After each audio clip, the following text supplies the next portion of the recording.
She said, "You're just jealous because other men appreciate what you take for granted. They see my worth."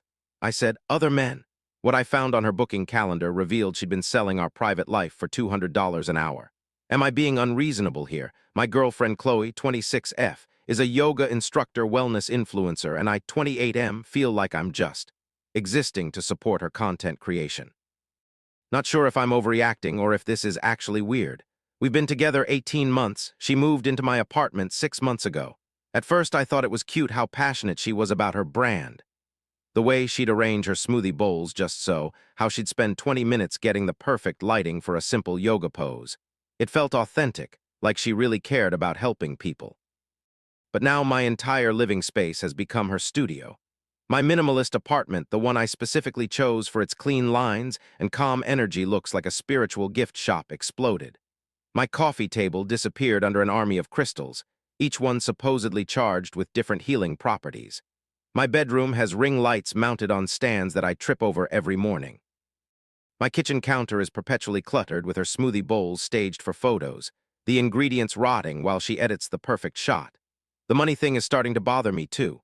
I'm a software engineer, decent salary, and somehow I've become the silent investor in her spiritual journey. Last month alone, $300 for a new yoga mat because the old one had absorbed negative energy from my skeptical vibrations. $150 worth of organic groceries for one smoothie bowl photo that got 47 likes. Designer athleisure pieces because authentic content requires authentic investment in the aesthetic. The breaking point came yesterday. I was in my home office, the one room I'd managed to keep work focused, when she knocked. Well, didn't knock exactly. Just walked in with her ring light and yoga mat. "I need to relocate my morning meditation content," she announced, already rearranging my desk setup. "The natural light in here is perfect for my Sunrise Spirituality series. Chloe, I work here. I have a client call in 20 minutes. You can work from the bedroom today. This is about my growth, Marcus. My audience is expecting consistency." When I hesitated, she got that look. The one that says I'm being unreasonable, unsupportive, toxic even. "You're blocking my spiritual growth by hoarding masculine energy in this space." That's when I realized something had shifted. When did my girlfriend become someone who talks about hoarding masculine energy with complete seriousness? The thing that really got to me, she posts constantly about my amazing supportive partner and grateful for this journey we're on together. Her Instagram stories are full of gratitude posts about our aligned partnership and how blessed she is to have someone who holds space for her work. But I'm never actually in the content. I'm just the guy who holds the camera and pays for everything, and apparently hoards masculine energy when I want to use my own office.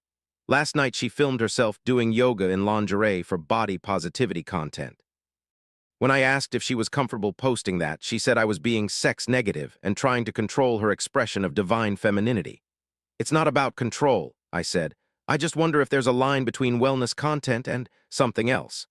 "This is exactly the toxic masculinity I'm helping women overcome," she replied, not looking up from her phone as she added filters to the video. Am I being controlling? Is this normal influencer behavior? I love her, but I feel like I'm dating a brand, not a person. And apparently I'm a pretty shitty investor in that brand. Edit. Holy shit, you guys are opening my eyes here. Reading these comments is making me realize how much I've been making excuses for her behavior. The consensus seems to be that I'm being used, not supported. Going to start paying closer attention to what's actually happening here. Edit 2, someone asked about her follower count versus income. She has 3,400 followers and makes maybe $200 a month from sponsored posts. I've been spending $800+ monthly on her business expenses. The math doesn't add up, does it? Update 1. The discovery: you guys were right to be concerned. I started paying attention like you suggested, and what I found made my stomach drop. So after reading your comments, I decided to actually look at her business instead of just funding it blindly. Went through her Instagram analytics, her website, her booking calendar that she always keeps open on my laptop. The wellness coaching, it's not what she told me. Her website has a section I'd never seen before. Intimate wellness sessions, $200 an hour. The description talks about sacred sexuality guidance and tantric healing for couples seeking deeper connection. There are testimonials from men thanking her for opening their minds to authentic intimacy and helping them understand what their partners truly need. I thought maybe I was misunderstanding. Maybe it's legitimate therapy stuff, like couples counseling but with a spiritual twist. Then I found her booking calendar. Sessions scheduled during my work hours. Always men. Always 2-3 hour blocks. Names like Derek Advanced Intimacy Session and Mike Relationship Breakthrough Intensive and Richard Tantric Breathing Follow-Up. The kicker? She's been using our relationship as case study material.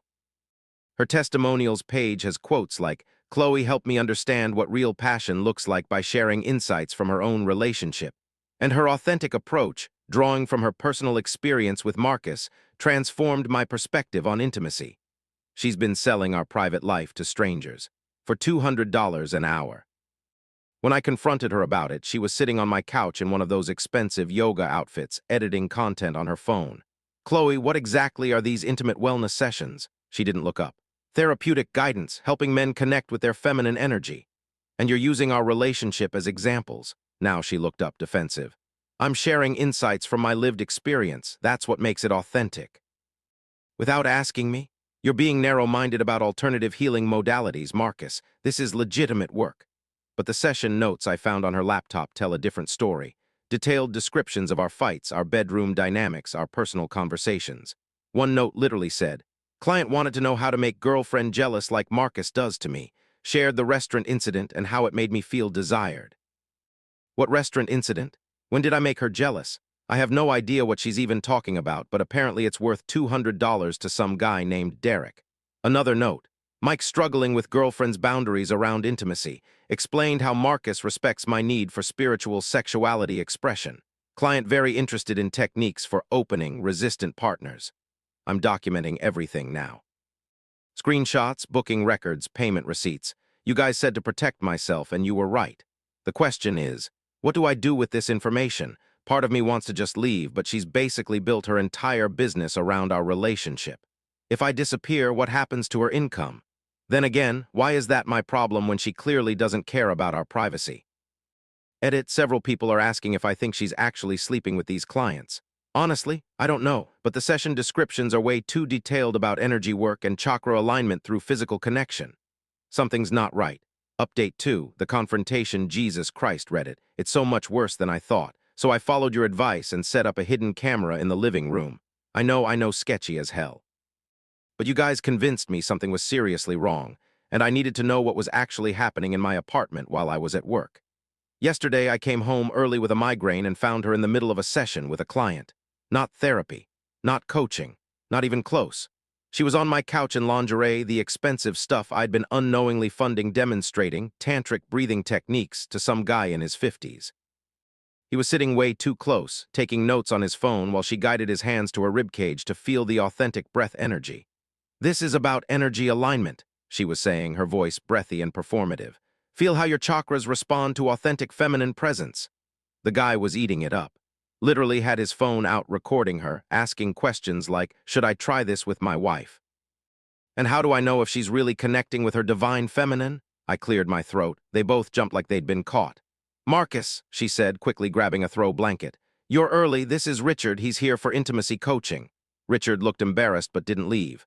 "I paid for the full session," he said, like that explained everything.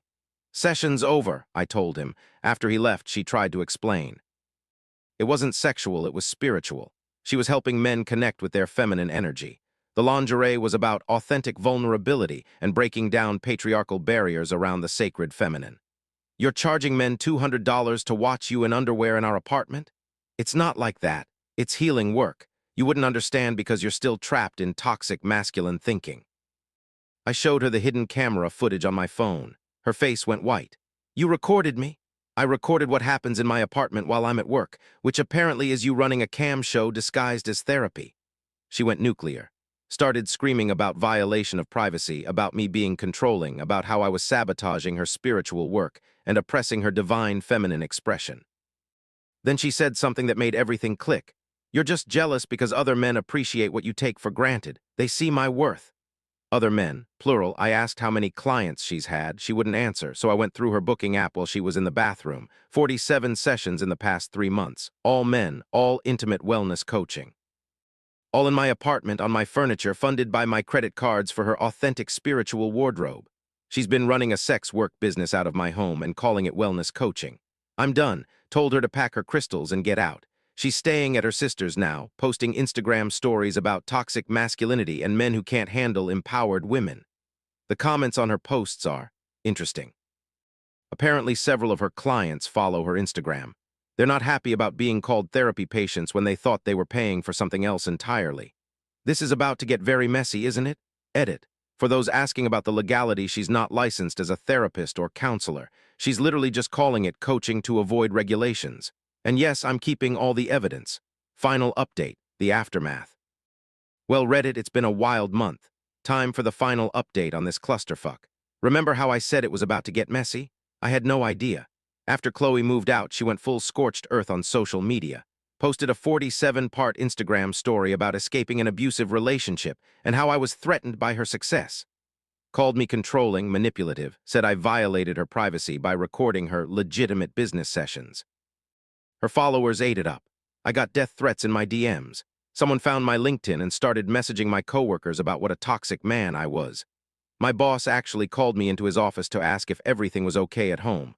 But here's the thing about lies: they unravel when people start comparing notes. See, those 47 clients she'd been seeing, they started connecting with each other through her Instagram comments. Turns out they all had very different understandings of what they were paying for. Some thought it was actual therapy. Others thought it was not therapy. A few realized they'd been filmed without consent for her educational content. One guy found out she'd been sharing details about his sessions with other clients as case studies. The whole thing imploded when someone created a group chat to compare experiences. They figured out she'd been telling each of them they were her only intimate coaching client and that she was exploring her sexuality safely with them because her boyfriend was emotionally unavailable. Richard, remember him, came forward with recordings of their sessions. Turns out Chloe had been promising more advanced techniques for additional payments. What she was doing wasn't therapy or coaching, it was sex work. Which is fine, but she was advertising it as licensed wellness services and charging therapy rates. The final nail came when her sister found out what the business actually was. Chloe had told her family she was doing relationship counseling, helping couples communicate better. When her parents discovered the truth that she was performing sexual services for men in lingerie while her boyfriend paid the bills, they cut her off financially. She tried to rebuild her brand, posted about surviving smear campaigns and rising above toxic masculinity. But the damage was done. Her Instagram comments became a battlefield between former clients calling her a scammer and supporters defending her right to sexual expression. The wellness community she'd been trying to break into, they distanced themselves fast. Nobody wants to be associated with someone who misrepresents sex work as therapy. Last I heard, she deleted all her social media and moved back in with her parents. Someone told me she's working at a Starbucks now, which feels like cosmic justice since she used to mock people with regular jobs for lacking entrepreneurial vision. As for me, I'm doing great. Got my apartment back, my privacy back, my bank account back. Started dating again, met someone at a coffee shop who thinks crystals are pretty but doesn't think they cure depression.